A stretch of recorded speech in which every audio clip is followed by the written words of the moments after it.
rifle first. Blue, go. Go, go, go, go, go. Move. Oh, this is scary. This is like a school. What happens when a real-life murder scene gets captured on camera? Oftentimes, criminals try to get away from the consequences of their actions. Yeah. But thanks to these vital footage, investigators don't have to look too far to determine who the perpetrator is. Right. Too easy for the police these days.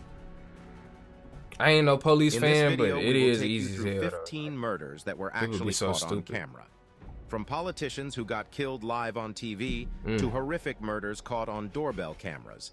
These are some of the most disturbing footages ever recorded. The most disturbing footages. Number 15. Let's the see what's murder going of on, Allison y'all. Parker and Adam Ward on live TV. On live TV.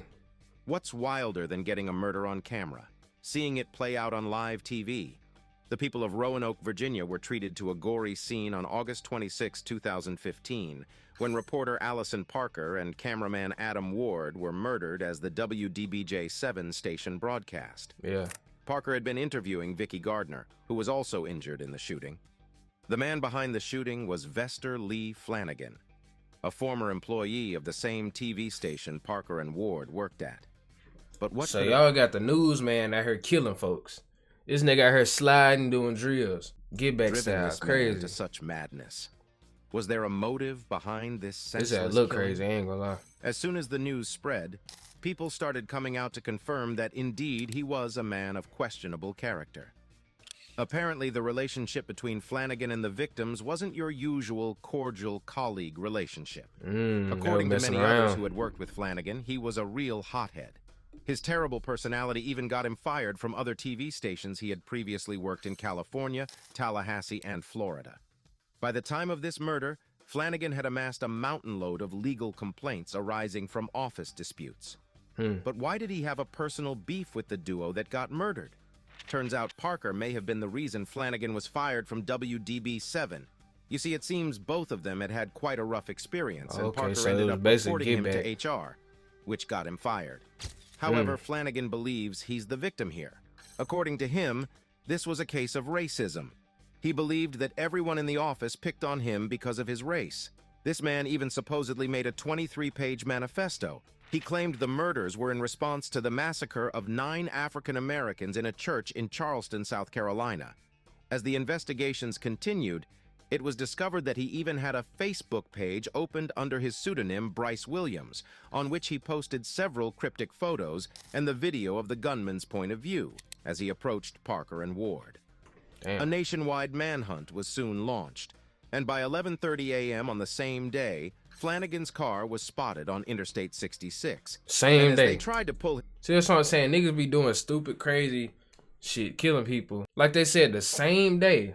Later on that same day, probably not even 2 hours later, found his car. Stupid, man. Over, he refused to stop. This resulted in a high-speed chase that eventually resulted in a crash. As soon as he realized he couldn't run anymore, he decided to take his own life. When officers found his car, they found him with a self-inflicted gunshot wound. But he would not die on the spot. He actually made it to the hospital and died a while later. Number 14, the murder of Nizama Hasimovich. Not everyone can obtain the access to showcase their evil plans on live TV. Some choose to live stream it instead. Let us introduce you to Nermin Sulejmanovic, who not only murdered his ex-wife in the presence of their baby daughter, he also streamed it live on Instagram. Sulejmanovic was a bodybuilder and fitness instructor from the Bosnian town of Gradac. Apparently, he was married to Nizama, and their marriage hit the rocks. Right. On this fateful day, Sulejmanovic came on Instagram to announce that his followers were about to witness an execution. At first, everyone was puzzled as to what he meant, but it wouldn't take long before they would all find out. After making his creepy announcement, the crazed maniac then panned the camera towards his wife, who was tied to a chair and was now absolutely unrecognizable. What is this nigga doing? What the f? Like, did he think he in a movie or some type of horror movie where you can just, you know, them movies where they tie people down in the basement and they torture them, and, you know, the hell was he thinking? Like, I don't know, some people be really sick in the head. Bruises on her face and the severe injuries she had suffered. Yeah, he was torturing her. Sulejmanovic had initially physically assaulted her, beating her to a pulp. But this was not enough for him. He was not done. Then, right in the presence of about 12,000 doing all this spectators who were watching the on live live?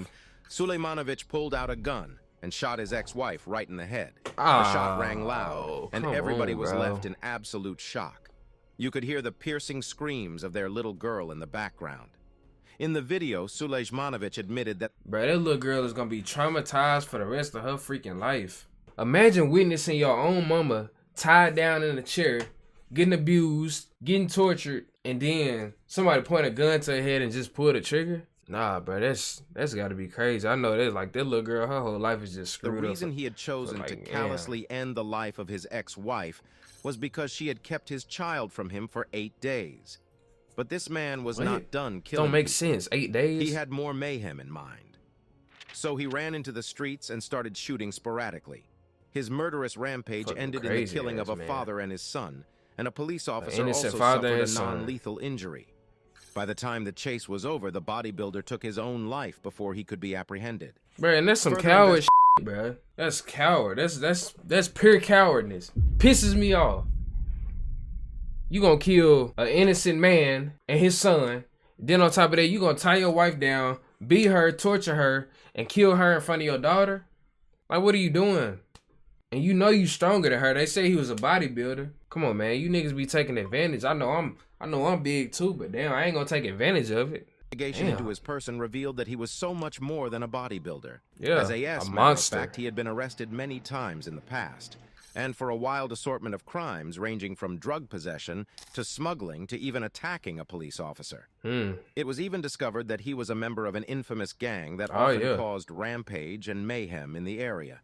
Unfortunately, his innocent ex-wife had to bear the brunt of his last anger, right in front of thousands of people.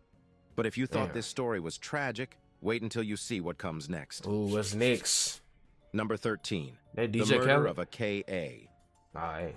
On February 10, 2023, news of the death of one of South Africa's leading rap artists hit the airwaves. He from Everybody Africa? scrambled to confirm or debunk the news. Most people prayed and hoped it was fake news. Right. But when the CCTV footage of the shooting came out, everyone couldn't argue about the authenticity of the claims anymore. In this footage, Keenan Forbes, or AKA as many Keenan people knew Forbes. him, was standing with a couple of friends outside a restaurant in the city of Durban when an unknown gunman crept up behind him, put a gun to his head, and shot him at point-blank range. Every single person What the around hell is was point blank range? I heard of point blank range, but point blank ain't. That's a new one. I ain't never heard of it. shocked, and many ducked for cover because they didn't know where the shot came from. The shooter then quickly sprinted away from the scenes, leaving everyone in disarray.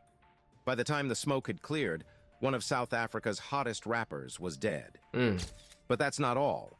AKA's close friend, chef, and entrepreneur Tabelo Tibbs Matswain was also killed in the deadly shooting, making this a double loss for the community. There were so many questions. Double homicide. And the hottest one was who was responsible for the shooting. Right. Was this 35-year-old superstar a victim of gang violence? Was this a hit? Who ordered the hit? Why? Definitely probably was a hit. The public had so many questions, many of which still remain unanswered. The world held its breath with teary eyes as the police continued their investigation into the senseless killings. But there's some good news, and serious progress has been made in the investigations. They've been able to retrieve the murder weapon and the getaway car, and they even claim to have identified the shooter. Although they are keeping some of their findings hush-hush, stupid ass. which is quite understandable because what we're dealing with here is a high-profile case. So South Africans and everyone else around the world eagerly await the revelations of some of their findings. Hopefully, the perpetrators of this heinous crime will be brought to book sooner than later. Number 12. 2022 Buffalo shooting. Who could forget one of the most tragic events of 2022? A racially motivated mass shooting, which resulted in the death of 10 African Americans in Buffalo, New York. 10? Admittedly, there were so many mass shootings in the United States in 2022 that it was so hard to keep up. But this one in particular stood out for its brutality. I think I remember this. And of course, the fact that it was captured on camera. Yeah, On May I remember 14, this. 2022. Dang, it's been An that long 18-year-old ago? male by the name of Peyton S. Gendron took to the live streaming platform Twitch to Yeah. take his followers on a wild ride with him. But this was no clout chaser. Gendron went out with the singular intention of hurting people. In the video obtained, you can see as he pulls up into a top-friendly market supermarket, located in the East Side neighborhood at about 2:30 in the afternoon. Now, this area has a high population of black people, which was probably why Gendron selected it as his target. In the video, Gendron brandishes his high-grade weapons, which he packed as though he was going to war. As he pulled into the parking lot of the store, his plan was to go on a murderous rampage and stream it live on Twitch. Gendron first shot 4 people in the parking lot, killing 3 of them. By this time, Twitch had shut down his stream, but he kept going anyway. He proceeded into the store to continue his mass execution and shot 8 people, killing 6 of them. As former Buffalo police officer Aaron Salter Jr., who was now an armed security guard, tried to shoot Gendron, his thick body armor stopped the bullet. It was as though this teenager was So he was ready. This crazy man had body armor, grenades, RPGs, rocket launchers, claymores, C4s. He had the whole Call of Duty loadout. He was ready for this. This is crazy. For every possible scenario. Gendron returned fire, and Salter was killed on the spot. Then he proceeded to aim his gun at a white person who was hiding behind the counter, at which point he realized his mistake and apologized. That's crazy, bro. That's so racist. That's so messed up. He killed all these innocent black people. They just trying to shop, maybe get a bag of potato chips and some, I don't know, some French fries or something. You kill all these innocent people. Then you point the gun at the white man, realize that it's a white guy, and you tell him, I'm sorry. What about the black people? You're not sorry for killing them? You're not sorry for, disturbing their peace? Many indications that revealed that this was indeed racially motivated. Yeah, definitely. By 2:26 p.m., the police officers were able to talk him into putting his gun down, and he was then subsequently arrested and charged with first-degree murder. You will not believe what happened next. Oh, what happened? As soon as the trial began, Gendron entered a plea of not guilty, which was pretty surprising to everyone.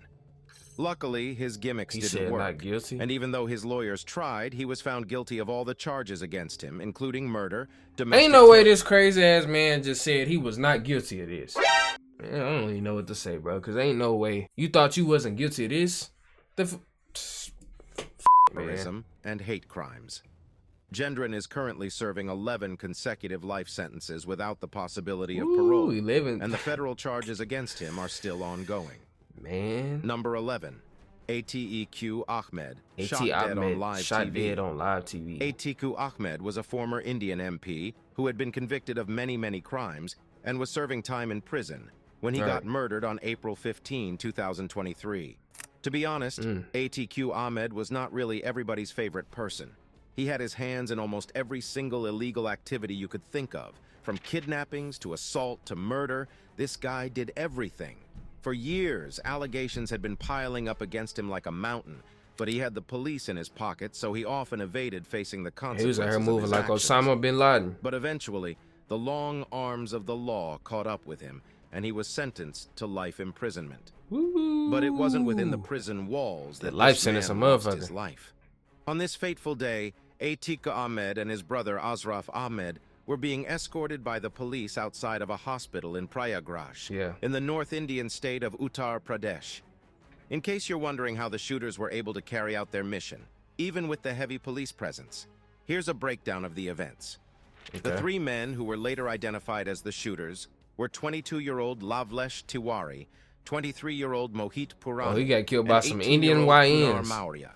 According to the police report, the 3 men had arrived at the scene on motorcycles, posing as journalists. They even had a camera, which was brandished with the logo of a TV station everyone was familiar with. So you know this was a well-planned op. Oh, yeah. That was real smart of them. I would have never thought of this. It's up, but I can't say that was real smart. For the ones that didn't catch it, they dressed up as news reporters.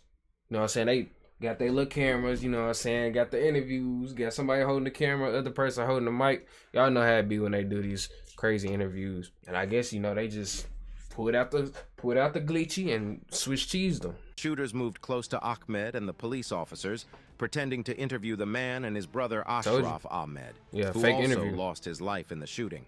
Within the blink of an eye, the gunmen brought out their guns and opened fire. 20 close-range shots later, and Atiku and Ashraf were lying dead on the floor. The men quickly surrendered to the police after the shooting and were taken into custody. Just This like had that, to have been the drama personal or was over. something. When asked what motivated the murder, the men claimed that they had been following the brothers for 2 days, as they wanted to eliminate them in order to wipe out the entire Atiq Ashraf gang and make a name for themselves. A judicial investigation has been Even the launched. people in India is stupid. I thought Indians were smart. No, so I'm not saying all of them are dumb, but these 2 dudes right here, well, 3 dudes that did this, they were stupid too. The reason behind this of them killing them 2 guys, the 2 brothers, was because they wanted to make a name for themselves. Nigga, what? Go write a book, fucking become popular, or start a YouTube channel. I don't know. Kick a soccer ball. Become famous like that. You want to become famous over killing somebody? Damn, I thought Americans were dumb. And a report is set to be released soon. Number 10. Homeless man shot on the sidewalk. Ready for another spine-chilling murder story caught on camera? The hell the this homeless one is man even do? more disturbing than many of those you've seen in this video. On February 27, 2013, a bystander recorded the moment when a man named Deshaun Thomas brutally murdered a homeless man who was later identified as David Saldana right on the sidewalk at St. Louis Street, Missouri. What's more, the murder was committed in broad daylight. And the lackadaisical attitude with which the cold-blooded killer perpetrated the act made the footage even more horrifying. Yeah. It was about 10 a.m. on this fateful day, and Thomas could be seen talking casually on the phone as he loaded his gun. David Saldana just sat down on the floor. So this old man, oh my God. So this homeless man didn't hear him behind him loading a gun. You know what I'm saying? When you load a gun, it's not quiet. It makes a little noise. So y'all know the sound. Y'all know what I'm talking about if you ever loaded a gun before. You mean to tell me if somebody behind you and you hear them loading a gun, you don't think twice to do this? Nigga, I don't care if you breathing behind me. You take one step behind me, I'm paranoid as hell, nigga. I'm looking around. I'm trying to figure out what's going on. I'm always on point trying to, be aware of my surroundings. With his hands over his ears. Before you could say Jack Robinson, a shot rang, and Saldana was lying in a pool of his own blood. That's crazy. The murder was so cold and calculated, and the footage aroused so much emotion and rage when it began to spread online. But how did we get here? Well, according to witnesses, both men had had an altercation earlier. Right. Saldana, who was diagnosed with a mental illness, had been undergoing treatment for about a decade. Before his ordeal started, he was a successful businessman, and his future seemed to be very bright. No one can really tell what made him snap, but at the time of his death, Saldana was just a shadow of the man he used to be. Shortly after the shooting, Deshaun Thomas was caught outside of the public library.